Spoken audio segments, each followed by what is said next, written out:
crisis and genocide in Syria continues to take place as the world watches on impotently, yet there is still no end in sight.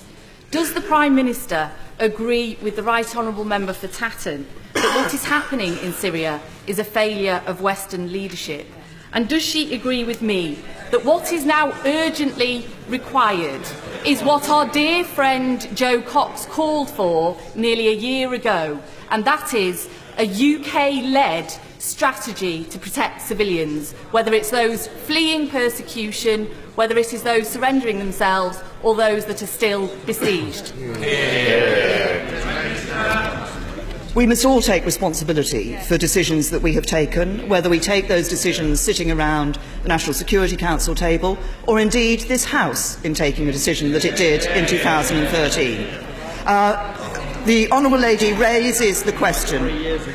The Honourable Lady raises the question of a UK-led action in relation to the protection of civilians. It is the UK that has been pressing for action inside the United Nations Security Council, working with the French. The two most recent emergency UN Security Council meetings were those that we called for. The most recent of those took place yesterday.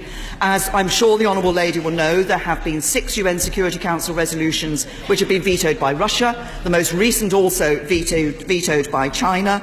We are continuing to work with the United Nations, but if we're to get a solution that works on the ground, then it has to be a solution that is actually bought into by other countries, and it has to be a solution that Russia is going to buy into as well as the regime.